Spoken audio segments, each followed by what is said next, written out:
ৰাজ্যিক বিজেপিৰ কাৰ্যনিৰ্বাহক সভাত অংশগ্ৰহণ কৰি উদাত্ত ভাষণ মুখ্যমন্ত্ৰী ডক্টৰ হিমন্ত বিশ্ব শৰ্মাৰ। বিজেপিয়ে যোৱা ৫টা বছৰত সভ্যতাৰ যুঁজত অৱতীৰ্ণ হৈছে। অসমখন আজি অসমীয়াৰ বাবে সুৰক্ষিত নহয়। কোনো চৰকাৰী বিদেশীক সীমান্তৰ পৰা পিছুৱাই পঠিওৱা নাছিল। অস্তিত্ব ৰক্ষাৰ এই যুঁজত হয় আমি থাকিম, নহয় তেওঁলোক থাকিব বুলি মন্তব্য মুখ্যমন্ত্ৰীৰ। আজি আমি নিৰ্ণায়ক যুঁজত লিপ্ত হৈছোঁ। বিগত ৭৫ বছৰত অসমীয়াই নিজৰ ঠাই এৰি আঁতৰি আহিবলগীয়া হৈছে। সভ্যতাৰ পীঠস্থানৰ পৰা আঁতৰি আহিবলগীয়া হৈছে অসমীয়া। সভ্যতাৰ যুঁজত বিজেপি একমাত্ৰ যুঁজাৰু। অসমত আকৌ আন্দোলন কৰিবলৈ অসমীয়াৰ শক্তি নাই। অসম আন্দোলনে আমাক লক্ষ্যত উপনীত কৰোৱাব নোৱাৰিলে। আলফাৰ বন্দুকেও নোৱাৰিলে সেই কাম কৰিবলৈ। জাতিটোক দুৰ্বল কৰিবলৈ নিকৃষ্ট ষড়যন্ত্ৰ চলিছে। বিগত ছমাহত অসমখনক অস্থিৰ কৰিবলৈ ষড়যন্ত্ৰ আৰম্ভ হৈছে। শংকৰ মাধৱৰ পৰা শংকৰ আজান ক'ৰ পৰা আহিল বুলি মন্তব্য মুখ্যমন্ত্ৰীৰ। বাওঁপন্থীসকলে শংকৰৰ পৰা মাধৱ আঁতৰাই আজান কৰি দিলে।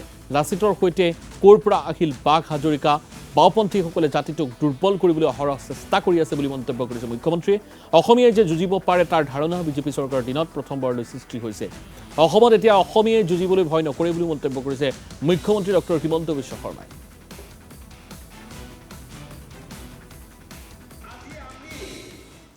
ভাৰতীয় জনতা পাৰ্টি চৰকাৰখনে আজি আমি এক নিৰ্ণায়ক যুদ্ধত আমি লিপ্ত হৈছো।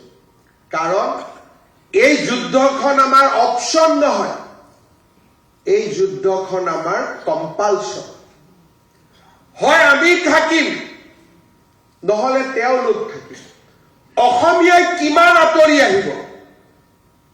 ধুবুৰীৰ পৰা আঁতৰি আহিল, বৰপেটাৰ পৰা আঁতৰি আহিল, বঙাইগাঁৱৰ পৰা আঁতৰি আহিল, ধিঙৰ পৰা আঁতৰি আহিল, ৰূপহীৰ পৰা আঁতৰি আহিল, দলগাঁৱৰ পৰা আঁতৰি আহিলে, তেজপুৰৰ পৰা আঁতৰি আহিলে, নাওবৈচাৰ পৰা আঁতৰি আহিলে। যোৱা ৭৫টা বছৰত অসমীয়াই মাত্ৰ আঁতৰি আহিছে। আমাৰ সভ্যতাৰ পীঠস্থানসমূহ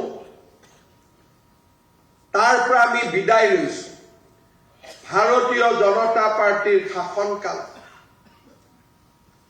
প্ৰথমবাৰ যি গৰুখুটিত অসমীয়া যুৱকৰ তেজেৰে কোনোবাই ফাকুৱা খেলিছিল, আজি তেওঁলোকক আমি তাৰ পৰা বিদায় দিছো।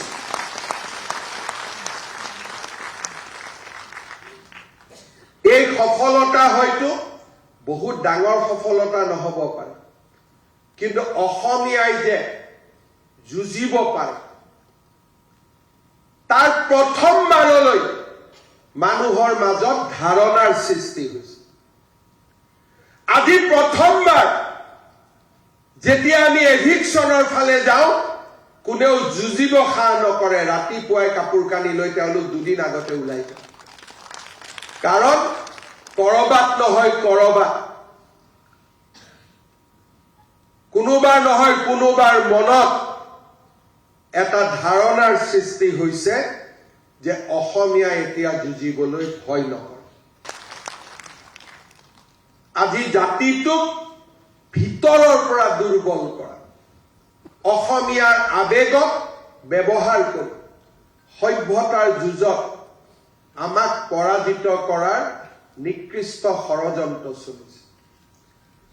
ভাৰতীয় জনতা পাৰ্টিৰ অৱৰ্তমানত অসমীয়াই ৫০ বছৰ আমি দেখা নাপাওঁ। মাত্ৰ আমাৰ হাতত কেইটামান বছৰৰ সময় আছে। আপোনালোকে দেখা পাইছে যোৱা ৬টা মাহত অসমখনক অস্থিৰ কৰা কিমান ষড়যন্ত্ৰ আৰম্ভ হৈছে। কাৰণ আজি তেওঁলোকে বিচাৰে যে অসমত তৃতীয়বাৰৰ বাবে বিজেপি শাসনত আহিব নালাগে। মাত্ৰ আমি জীয়াই আছো, কোনোবা এটা দিন ভাল দিন আহিব বুলি আশা কৰো। ভাৰতীয় জনতা পাৰ্টি আজি এই সভ্যতাৰ যুঁজত আমি একমাত্ৰ সৈনিক, আমি একমাত্ৰ যুঁজাৰু। ভাৰতীয় জনতা পাৰ্টিৰ বৰ্তমানত আজি সভ্যতাৰ যুঁজত আমি পৰাজিত হ'ম আৰু এবাৰ উভতাই কাৰোবাক ধৰিবৰ বাবে আমাৰ হাতত আৰু শক্তি নাথাকে আমি কি কৰিম আমি কম্প্ৰমাইজ কৰিম ডাঙৰ ছোৱালী কৰবাত বিয়া হ'ব সৰু ছোৱালী কৰবাত বিয়া হ'ব অফিচত আমি একেলগে উৎসৱ পালন কৰিম